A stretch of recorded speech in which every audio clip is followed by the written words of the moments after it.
तो अस्सलाम वालेकुम, हाजिर अपने नई वीडियो के साथ। तो आज का हमारा topic chapter number 3 organic chemistry का टॉपिक नंबर 3.1, जिसमें ऑर्गेनिक कंपाउंड और general characteristics of organic compounds को पढ़ेंगे। ठीक है, तो ऑर्गेनिक केमिस्ट्री के बारे में आप इंट्रोडक्शन की वीडियो ज़रूर देखी होगी, जिसमें बहुत सारी मैंने बातें की हैं। अगर आप वो नहीं देखेंगे तो आगे आपको थोड़े बहुत मसाइल का सामना हो सकता है, थोड़े बहुत। ठीक है, तो आज ये शुरू करते हैं कि ऑर्गेनिक कंपाउंड्स क्या होते हैं। तो ऑर्गेनिक कंपाउंड्स में जो मेजर कंपाउंड मौजूद होता है बेटा, वो होता है कार्बन और हाइड्रोजन। ठीक है, तो ऑर्गेनिक केमिस्ट्री में मुताला किसका करते हैं बेटा? हाइड्रोकार्बन्स का मुताला करते हैं। हाइड्रोकार्बन यानी ऐसे कंपाउंड जिसमें कार्बन और हाइड्रोजन मौजूद होते हैं और कार्बन कार्बन के दरमियान बॉन्डिंग होती है। ठीक है, लेकिन इसके अलावा कार्बन के अलावा दूसरे एलिमेंट भी पाए जाते हैं। ज़रूरी नहीं कि सिर्फ कार्बन ही मौजूद हो। ठीक है, कार्बन के अलावा दूसरे एलिमेंट भी ऑर्गेनिक कंपाउंड्स के साथ पाए जाते हैं। ठीक है, तो आज ये देखते हैं ऑर्गेनिक कंपाउंड क्या होते हैं। तो आज पेपर में पूछा जाता है डिफाइन ऑर्गेनिक कंपाउंड। ठीक है, तो देख लेते हैं।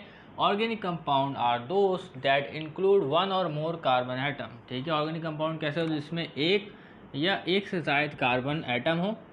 ठीक है, लेकिन बात ख़त्म नहीं हुई। ऐसा नहीं कि आप बोल लीजिएगा बेटा ये कार्बन डाइऑक्साइड है, ये एक ऑर्गेनिक कंपाउंड है।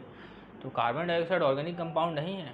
ठीक है, शराइत भी मौजूद है। Organic compound are those compound that include one or more carbon atom that are covalently link.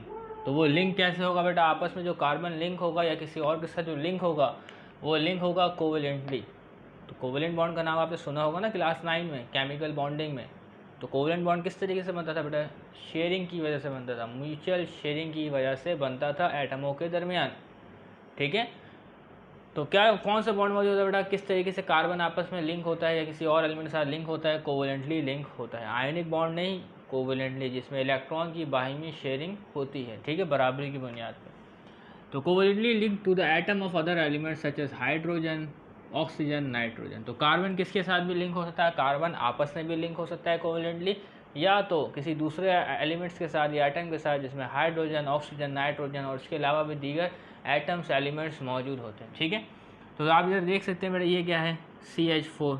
ठीक है, इसमें जो कार्बन है वो लिंक करता है किसके साथ बेटा? 4 हाइड्रोजन के साथ। किसके साथ लिंक करता है बेटा? 4 हाइड्रोजन के साथ। और कौन सा बॉन्ड बन रहा है बेटा? सिंगल बॉन्ड बन रहा है। और ये कौन सा बॉन्ड है? कोवेलेंट बॉन्ड है। कौन सा बॉन्ड है बेटा? कोवेलेंट बॉन्ड है, जिसमें इलेक्ट्रॉन की शेयरिंग हो रही है। ठीक है, तो ये क्या है बेटा? एक आपके पास ऑर्गेनिक कंपाउंड है। ठीक है, तो इसमें हाइड्रोजन मौजूद है। अब कुछ कंपाउंड ऐसे भी हो सकते हैं जिसमें क्या मौजूद है बेटा? ऑक्सीजन मौजूद हो। ठीक है, तो मैं एक यहाँ पे लिख रहा हूँ, तो आप इसको देखें। ठीक है, एक फॉर्मूला लिख रहा हूँ मैं एसिटिक एसिड का। किसका लिख रहा हूँ बेटा? एसिटिक एसिड का। तो आप इसको देखिएगा, वो फॉर्मूला आपके पास क्या होगा। ठीक है, तो हो सकता है आपको थोड़ा मुश्किल लगे। ठीक है, एसिटिक एसिड का फॉर्मूला क्या है? CH3COOH। ठीक है, ये फॉर्मूला है ना। तो मैं इसको स्ट्रक्चर में लिखा हूँ। कार्बन की वैलेंसी 4 होती है। आपने इंट्रोडक्शन वीडियो में ज़रूर देखा होगा, अगर नहीं देखा तो उसको ज़रूर देखें, क्योंकि इंट्रोडक्शन आएगा तभी तो आपको बात आगे समझ में आएगी। तो ये एसिटिक एसिड है। एसिटिक एसिड एक वीक एसिड है। ठीक है, और ऑर्गेनिक एसिड, एसिटिक एसिड क्या है बेटा? ऑर्गेनिक एसिड है। तो एसिटिक एसिड में आप देख रहे हैं कार्बन देख रहे हैं, तो कार्बन की वैलेंसी 4 होती है। कितनी वैलेंसी होती है बेटा? 4 वैलेंसी कार्बन की होती है। ठीक है, तो कार्बन जो है डबल बॉन्ड बनाता है ऑक्सीजन के साथ। ठीक है, 2 वैलेंसी और बाकी है। एक वैलेंसी, एक कार्बन जो बॉन्ड बनाएगा वो कार्बन के साथ बनाएगा। ठीक है, ठीक है, C ये हो गया, एक ऑक्सीजन भी हो गया, एक OH बाकी है। क्या बाकी है बेटा? एक OH बाकी है। ठीक है, तो कार्बन जो है वो 2 बॉन्ड बनाए ऑक्सीजन के साथ, और एक बॉन्ड बनाए इस कार्बन के साथ, और एक बॉन्ड बनाए इस ऑक्सीजन के साथ। ठीक है, बॉन्डिंग जैसे बहुत सारी हो रही है, लेकिन अभी इतनी बॉन्डिंग हमें नहीं देखनी। इसमें आप देखेंगे ये भी एक ऑर्गेनिक कंपाउंड है, और इसमें कार्बन के अलावा ऑक्सीजन भी मौजूद है। कार्बन के अलावा क्या मौजूद बेटा? ऑक्सीजन भी मौजूद है। तो जब आपने इंट्रोडक्शन वीडियो देखी होगी तो उसमें हमने यूरिया भी प्रिपेयर किया था। क्या प्रिपेयर किया था बेटा? यूरिया। उसका फॉर्मूला हमारे पास क्या था? मैं फॉर्मूला लिखता हूँ। ठीक है, जो फ्रेडरिक वॉलर ने बनाया था उसमें फॉर्मूला यही था, C∬O। ठीक है, और क्या था बेटा? साइड में क्या लगा हुआ था? नाइट्रोजन, NH2 लगा हुआ था, अमीन्स लगा हुआ था। क्या लगा हुआ था बेटा? अमीन। ठीक है, NH2 लगा हुआ था। तो आप देख रहे हैं, तो ये क्या है बेटा? यूरिया है। ये भी एक ऑर्गेनिक कंपाउंड है। यहाँ पे भी कार्बन 4 बॉन्ड बना रहा है। मैं बहुत स्लो बता रहा हूँ। यहाँ पे कार्बन क्या बना रहा है? 4 बॉन्ड बना रहा है। बस आप इसको गौर करना है, क्योंकि कार्बन की जो वैलेंसी होती है वो 4 होती है। कार्बन के वैलेंस शेल में टोटल 4 इलेक्ट्रॉन मौजूद होते हैं, और कार्बन को अपना ऑक्टेट पूरा करने के लिए 8 इलेक्ट्रॉन चाहिए। तो 4 शेयरिंग करता है, 4 बॉन्ड बनाता है, जिससे इसकी इलेक्ट्रॉन की जो कमी है वो ऑक्टेट पूरा हो जाता है। ऑक्टेट यानी 8 इलेक्ट्रॉन इसके पास पूरे हो जाते हैं। तो अभी कार्बन के पास 4 इलेक्ट्रॉन मौजूद है, 4 और चाहिए, तो कार्बन 4 बॉन्ड बनाता है। कितने बॉन्ड बनाता है बेटा? 4 बॉन्ड। तो इसमें भी देखेंगे कार्बन 4 बॉन्ड बना रहे हैं। 2 बॉन्ड किसके साथ, ऑक्सीजन के साथ, 1 बॉन्ड नाइट्रोजन के साथ और 1 बॉन्ड इस नाइट्रोजन के साथ। तो ये ऑर्गेनिक कंपाउंड इसमें नाइट्रोजन ही मौजूद है। ये भी एक ऑर्गेनिक कंपाउंड इसमें हाइड्रोजन ही मौजूद है। ये भी एक ऑर्गेनिक कंपाउंड है जिसमें ऑक्सीजन भी मौजूद है। तो organic compound are those compound that include one or more carbon atom that are covalently linked to the atom of other elements such as hydrogen, oxygen and nitrogen and etc. इसके अलावा और भी elements हैं, लेकिन इतना बहुत है। ठीक है, किताब में ये सब नहीं लिखा हुआ, मुझे तो बताना पड़ेगा ना, मैं सिर्फ ये पढ़ के निकल जाऊँ तो आपको समझ में नहीं आएगी बात है। तो उम्मीद करते हैं ये समझ में आ गया होगा। ठीक है, अब आगे बात बढ़ाते हैं। आगे क्या है हमारे पास, कुछ एग्जाम्पल भी दी गई हैं। एग्जाम्पल है हमारे पास इथेन है। ठीक है, इथेन, तो इथेन मुश्किल हो जाएगा आपके लिए। ठीक है, अगर मैं इसको यहाँ पे इथेन को मिटा के क्या कर दूँ बेटा, मीथेन कर दूँ, तो आपके लिए आसान हो जाएगा। आप एग्जाम्पल में इथेन की जगह मीथेन भी लिख सकते हैं। इथेन की जगह क्या लिख सकते हैं बेटा, मीथेन भी लिख सकते हैं। और ये नहीं बेटा मीथेन की एग्जाम्पल, CH4 को क्या बोलते हैं बेटा, मीथेन कहते हैं। ठीक है, बात समझ में आ रही। इथेन आगे जाके पढ़ेंगे, अभी ज़रूरी नहीं, अभी से मीथेन जान लें बहुत है। ठीक है ना, आगे जाके इथेन को भी पढ़ेंगे। तो मीथेन आपने देख लिया, मीथेन लिख लिया। अब इसके अलावा बेटा अल्कोहल है। तो अल्कोहल भी क्या बेटा, एक ऑर्गेनिक कंपाउंड है। अल्कोहल का बड़ा इस्तेमाल है ऑर्गेनिक केमिस्ट्री में। तो अल्कोहल का मैं फार्मूला लिखूं या ना लिखूं, ठीक है, तो बड़े मुश्किल हो जाता है। तो खैर अल्कोहल का फार्मूला लिख देते हैं, एक सिर्फ अल्कोहल का फार्मूला लिखते हैं, इसके अलावा कोई फार्मूला नहीं लिखते। ठीक है, अल्कोहल का फार्मूला होता है, देखें अल्कोहल तो ऐसे बहुत किस्म के, तो मैं सिर्फ एक लिख रहा हूँ, CH3OH। क्या लिखा है बेटा, CH3OH। बात समझ में आ रही, ये एक अल्कोहल है। ठीक है, अल्कोहल ये कैसे पता चलेगा, तो खैर ये क्या बेटा, एक अल्कोहल का फॉर्मूला है, कैसे पता चलेगा इसको छोड़े, ये भी हमारा मसला नहीं है। तो ये क्या बेटा, एक अल्कोहल है, इसका नाम मैं यहाँ लिख देता हूँ अल्कोहल। अल्कोहल है तो बहुत सारे टाइप का। ठीक है, तो ये अल्कोहल भी क्या बेटा, एक ऑर्गेनिक कंपाउंड है, लेकिन खैर इसका नाम मैं हटा ही दूँ, कोई मसला नहीं। ठीक है, तो आप इधर नाम देख रहे हैं, मीथेन, अल्कोहल, अमीन, क्लोरोफॉर्म। क्लोरोफॉर्म भी बेटा क्या है, ऑर्गेनिक कंपाउंड है। उसमें भी कार्बन जो है वो कोवेलेंटली लिंक होता है दूसरे एटम से। क्लियर है, तो अब उम्मीद करते हैं कि आपको ऑर्गेनिक कंपाउंड के बारे में बात पता चल गई होगी। ठीक है, तो अब आज आगे बढ़ते हैं, क्या लिखा, general characteristics of organic compound. तो ऑर्गेनिक कंपाउंड्स की क्या क्या खुसूसियात हैं। ठीक है, तो टोटल 8 खुसूसियात आपकी किताबों में डिस्कस की गई हैं, तो तमाम खुसूसियात को बारी बारी पढ़ेंगे। ठीक है, और इसका मतलब आपको पता होना चाहिए। ठीक है, तो आज देखते हैं सोर्स। सबसे पहले ये खुसूसियात है कि ऑर्गेनिक कंपाउंड का सोर्स क्या है। तो हम जानते हैं कि ऑर्गेनिक कंपाउंड्स से पहले ज़माने में ऐसा था कि ऑर्गेनिक कंपाउंड है वो सिर्फ लिविंग थिंग से हासिल किया जा सकता था, लेकिन अब ऐसा नहीं है, बल्कि ऑर्गेनिक कंपाउंड को आप लेबॉरेटरी में भी तैयार कर सकते हैं। ठीक है, तो आइए सोर्स देखते हैं कहाँ से हमें ऑर्गेनिक कंपाउंड हासिल होगा। तो organic compounds are obtain from living thing. तो एक बात होगा कि लिविंग थिंग से हासिल किया जाता है।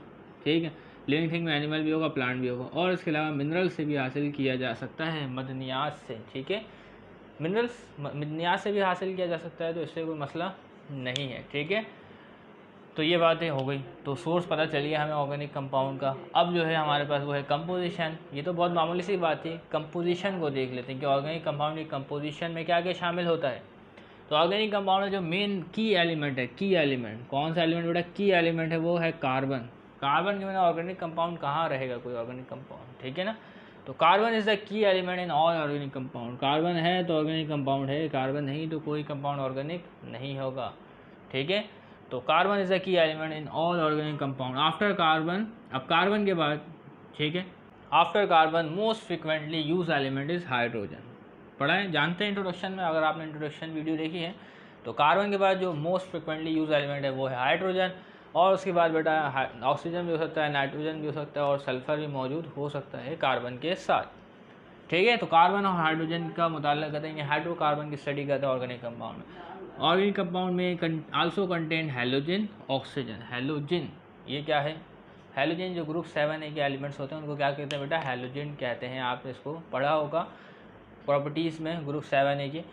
तो ऑर्गेनिक कंपाउंड के पास हैलोजन भी हो सकता है। अब हैलोजन में आपके पास क्या है बेटा, हैलोजन में क्लोरीन भी हो सकता है, ठीक है, और आयोडीन भी हो सकता है, और इसके अलावा फ्लोरीन भी हो सकता है, इसके अलावा ब्रोमीन भी हो सकता है।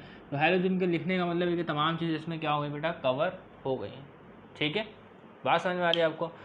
तो ऑर्गेनिक कंपाउंड में आल्सो कंटेन हैलोजेंस। हैलोजेंस लिखने का मतलब तमाम एटम्स जो है वो आ सकते हैं ऑर्गेनिक कंपाउंड में, चाहे क्लोरीन हो, आयोडीन हो, फ्लोरीन हो या ब्रोमीन हो। इसके अलावा ऑक्सीजन आ सकता है, ऑक्सीजन ग्रुप 6 का एलिमेंट है, आप जानते हैं। ठीक है, सल्फ़र भी आ सकता है, ग्रुप 6 का एलिमेंट है। इसके अलावा नाइट्रोजन जो है वो ग्रुप 5 का एलिमेंट है, आप देख सकते हैं नाइट्रोजन। ठीक है, इसके अलावा फॉस्फोरस भी आ सकता है, ठीक है, ऑर्गेनिक कंपाउंड के साथ, लेकिन जो सबसे ज़्यादा मेन एलिमेंट है वो है कार्बन और हाइड्रोजन। क्लियर है? तो organic compound contain both types of covalent bond. आपने केमिकल बॉन्डिंग का पढ़ा होगा कोवेलेंट बॉन्ड की टाइप्स। तो क्या कोवेलेंट बॉन्ड की दो टाइप्स होती हैं, एक होता है पोलर कोवेलेंट बॉन्ड और एक होता है नॉन पोलर कोवेलेंट बॉन्ड। तो देखें यहाँ पे लिखा हुआ ऑर्गेनिक कंपाउंड में दोनों बॉन्ड्स हो सकती हैं बेटा, पोलर कोवेलेंट बॉन्ड भी हो सकती हैं और नॉन पोलर कोवेलेंट बॉन्ड भी हो सकती हैं। पोलर में क्या होता है बेटा, उसमें चार्जेस डेवलप हो जाते हैं, प्लस पार्शियल पॉजिटिव और पार्शियल नेगेटिव। ठीक है, बात समझ में आ रही? तो आपने पढ़ा होगा HCl में, ठीक है, HCl, ठीक है।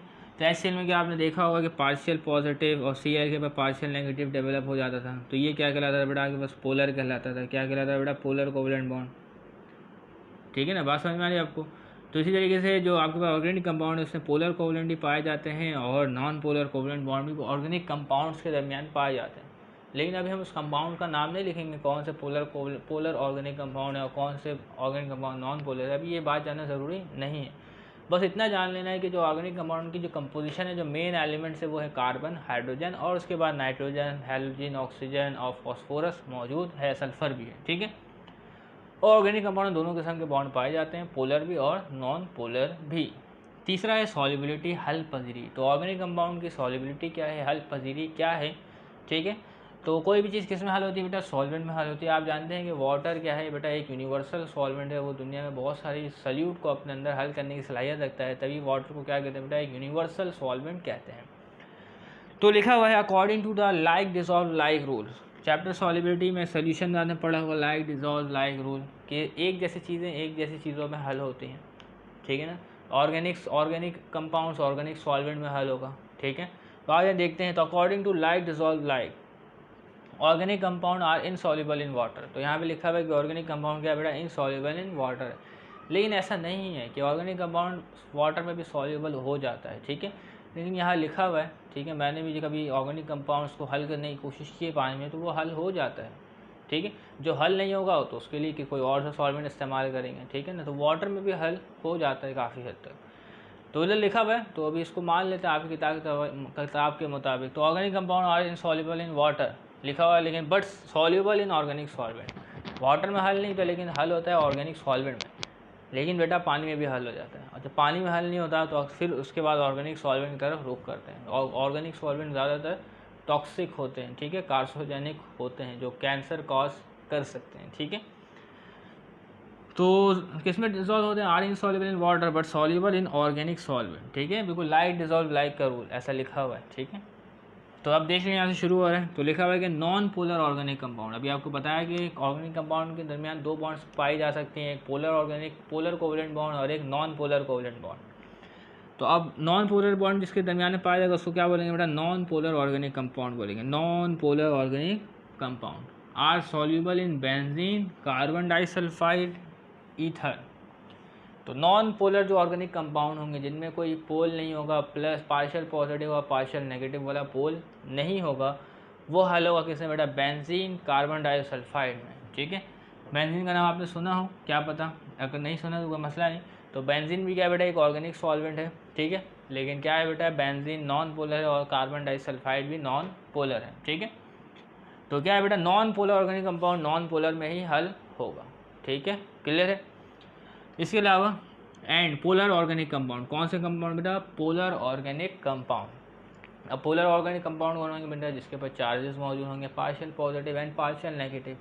और पोलर ऑर्गेनिक कंपाउंड जो होंगे वो हल होंगे किसमें बेटा, अल्कोहल्स में। किसमें हल होंगे बेटा, अल्कोहल्स में। तो अल्कोहल क्या है बेटा, अल्कोहल क्या है बेटा, एक पोलर ऑर्गेनिक कंपाउंड है। ठीक है, ये अल्कोहल का मैंने फॉर्मूला लिखा है, आप देख सकते हैं। अभी इसका नाम जानने की कोई ज़रूरत नहीं, सिर्फ अल्कोहल लिख दिया बहुत है, इसका भी एक ख़ास नाम होता है, तो अभी मैंने सिर्फ इसको अल्कोहल लिखा है। ठीक है, तीन प्रॉपर्टीज़, तीन जनरल कैरेक्टरिस्टिक्स आपको समझ में आ गई होंगी। चौथी देख लेते हैं। ठीक है, फिर उसके बाद चार और कैरेक्टरिस्टिक्स को डिस्कस करेंगे। चौथा लिखा बेटा रेट ऑफ रिएक्टिविटी, यानी रेट ऑफ रिएक्शन ROR आपने पढ़ा होगा चैप्टर नंबर 1 में, केमिकल इक्विलिब्रियम में। तो अब आप रेट ऑफ रिएक्टिविटी से बखूबी वाकिफ़ होंगे। तो रेट ऑफ रिएक्टिविटी जो ऑर्गेनिक कंपाउंड का होता है वो क्या होता है बेटा, वेरी लो होता है, वेरी स्लो होता है, वेरी लो। तो रिएक्शन में फ़ौरन हिस्सा नहीं लेते हैं। समझ में आ रही बात? The rate of reactivity of organic compound is very low. And need specific condition. तो ऑर्गेनिक कंपाउंड्स के रिएक्शन के लिए हमें बहुत सारे ख़ास कंडीशंस चाहिए होती हैं, और जब तक हम उन कंडीशंस को सेट ना करें तो एक जो केमिकल परफॉर्मेंस है वो नहीं हो पाते। ठीक है, बात समझ में आ रही है। तो ऑर्गेनिक कंपाउंड अच्छे तरीके से रिएक्शन में हिस्सा नहीं लेते, उनके लिए हमें ख़ास कंडीशंस बनानी पड़ती है। तो रेट ऑफ रिएक्टिविटी क्या है बेटा, इसका लो है। तो 4 कैरेक्टरिस्टिक्स आपको समझ में आ गए होंगे। तो बढ़ते हैं 5वें, 6वें, 7वें और 8वें कैरेक्टरिस्टिक्स की तरफ। तो अब देख लेते हैं बेटा 5वीं कैरेक्टरिस्टिक्स, वो क्या है, मेल्टिंग एंड बॉइलिंग पॉइंट। तो मेल्टिंग पॉइंट को उर्दू में कहते हैं नुक्ता पिघलाव, और बॉइलिंग पॉइंट को कहते हैं नुक्ता खौलाव। ठीक है, तो मेल्टिंग में बेटा कोई चीज़ पिघल जाती है, बॉइलिंग में क्या है बेटा, वो वेपर में तब्दील हो जाती है। तो आगे देखते हैं। तो कोवलेंट कंपाउंड, ठीक है, a covalent bond is weaker than ionic bond. तो एक कोवलेंट बॉन्ड क्या होता है बेटा, वीक होता है किससे, आयनिक बॉन्ड से। तो आयनिक बॉन्ड जो बनती है बेटा वो इलेक्ट्रॉन की ट्रांसफ़र से बनती है, इलेक्ट्रॉन के कंप्लीट ट्रांसफ़र से बनती है। इलेक्ट्रॉन की किससे ट्रांसफ़र बनती है बेटा, कंप्लीट ट्रांसफ़र से बनती है। जबकि कोवलेंट बॉन्ड जो बनती है वो किससे बनती है, शेयरिंग ऑफ इलेक्ट्रॉन से बनती है। ठीक है, तो कोवलेंट बॉन्ड क्या होता है बेटा, वीक होता है आयनिक बॉन्ड के मुकाबले में। तो ऑर्गेनिक कंपाउंड में कौन सी बॉन्डिंग होती है, कोवलेंट बॉन्डिंग होती है, अभी बताया। ठीक है, तो organic compound have low melting point and boiling point. तो जब क्या है बेटा, कोवलेंट बॉन्डिंग होगी, ठीक है, तो उनके दरमियान जो एटम्स है उसकी जो अट्रैक्शन है, फोर्स है उसके दरमियान, वो भी कम होगी। जब एटम्स के दरमियान फोर्स कम होगी यानी बॉन्डिंग क्या है बेटा, लो होगी। ठीक है, ज़्यादा पावरफुल बॉन्डिंग नहीं होगी। ठीक है, तो उसका मेल्टिंग पॉइंट और बॉइलिंग पॉइंट भी कम होगा, तो उसकी बॉन्डिंग को आप आसानी से क्या कर सकते हैं बेटा, तोड़ सकते हैं। ठीक है, थोड़ी सी हीट एनर्जी इस्तेमाल करके, ठीक है, थोड़ा सा बॉयल करके क्या कर सकते हैं आप, उसकी बॉन्डिंग को तोड़ सकते हैं। ठीक है, तो आयनिक बॉन्ड में क्या है बेटा, आपके पास उसमें स्ट्रॉन्ग बॉन्डिंग होती है। आयनिक बॉन्ड की मिसाल में लिखता हूँ यहाँ पे NaCl। तो NaCl की जो मेल्टिंग पॉइंट होती है वो होती है 801 डिग्री सेंटीग्रेड, जबकि ऑर्गेनिक कंपाउंड की जो मेल्टिंग पॉइंट होती है वो बहुत कम होती है। ठीक है, बॉइलिंग पॉइंट भी बहुत कम होती है। ज़्यादातर जो ऑर्गेनिक कंपाउंड ज़्यादातर लिक्विड फॉर्म में हमारे पास मौजूद होते हैं। ठीक है, ज़्यादातर, लेकिन सॉलिड भी होते हैं, ऐसा नहीं है, सॉलिड भी मौजूद होते हैं। तो as covalent bond is weaker than ionic bond, so organic compound have low melting and boiling point. ठीक है, आगे देखते हैं। इसी तरीके से आपके पास क्या, इलेक्ट्रिकल कंडक्टिविटी। अब आपके पास पेट्रोल है, डीजल है, ये तमाम किस स्टेट में लिक्विड में होता है, फ़ौरन वेपराइज हो रहा होता है। ठीक है, ठीक है, इसे इलेक्ट्रिकल कंडक्टिविटी, इलेक्ट्रिसिटी पास करने की सलाहियत ऑर्गेनिक कंपाउंड में कितनी होती है। ठीक है, तो आपने क्लास 9 में ज़रूर पढ़ा होगा बेटा इलेक्ट्रोलाइट और नॉन इलेक्ट्रोलाइट के बारे में। ठीक है, जो इलेक्ट्रिसिटी कंडक्ट कर सके अपने एक्वस सोल्यूशन से वो क्या कहलाता है बेटा, इलेक्ट्रोलाइट कहलाता है। जो ना कर सके वो नॉन इलेक्ट्रोलाइट कहलाता है। तो NaCl भी एक गुड इलेक्ट्रोलाइट है, इलेक्ट्रिसिटी अपने एक्वस सोल्यूशन से कंडक्ट कर लेता है, क्योंकि NaCl को पानी में हल करें तो वो आयोनाइज हो जाता है Na+ और Cl- में। ठीक है, एसिड कोई पानी में हल करें तो वो भी इलेक्ट्रिसिटी को पास करेगा, आयोनाइज हो जाएगा। ठीक है, जबकि जब आप ऑर्गेनिक कंपाउंड को हल करें, ऑर्गेनिक कंपाउंड को पानी में हल करें तो वो आयोनाइज नहीं होगा, वो मॉलिक्यूल की फॉर्म में मौजूद होगा। किस फॉर्म में मौजूद होगा बेटा, मॉलिक्यूल की फॉर्म में मौजूद होगा। तो generally organic compound are non conductor of electricity. तो ऑर्गेनिक कंपाउंड क्या है बेटा, नॉन कंडक्टर ऑफ इलेक्ट्रिसिटी है और इलेक्ट्रिसिटी पास नहीं कर सकते, because they consist of a covalent molecule. ठीक है, और वो मॉलिक्यूल की फॉर्म में वाटर में, पानी में एग्जिस्ट करते हैं। ठीक है, तो अगर आप एक पानी लें और उसमें चीनी हल करें, ठीक है, चीनी हल कर लें, ठीक है, डिस्टिल्ड वाटर लें और उसमें क्या है बेटा, चीनी हल कर लें, शुगर सोल्यूशन बना लें, डिस्टिल्ड वाटर होना चाहिए, कोई इम्प्योरिटीज़ नहीं होनी चाहिए एक्स्ट्रा। ठीक है, तो जब उसमें से आप करंट पास करेंगे तो इलेक्ट्रिसिटी पास नहीं होगी। ठीक है, क्योंकि चीनी भी क्या है बेटा, एक शुगर क्या है बेटा, एक ऑर्गेनिक कंपाउंड आपके पास है। तो organic compounds are non conductor of electricity because they consist of a covalent molecule. वो मॉलिक्यूल की फॉर्म में पानी में मौजूद होंगे, आइंस की फॉर्म में नहीं होंगे। अगर आइंस मौजूद होंगे तभी इलेक्ट्रिसिटी कंडक्ट होगी। कंबशन, जलने का अमल। तो आइए देखते हैं जलने का अमल कैसा है कोवलेंट कंपाउंड में। तो all organic compound, covalent compound नहीं, organic compound, all organic compound are more combustible. तो तमाम के तमाम जो ऑर्गेनिक कंपाउंड है वो क्या है बेटा, कंबस्टिबल है, यानी जल सकते हैं।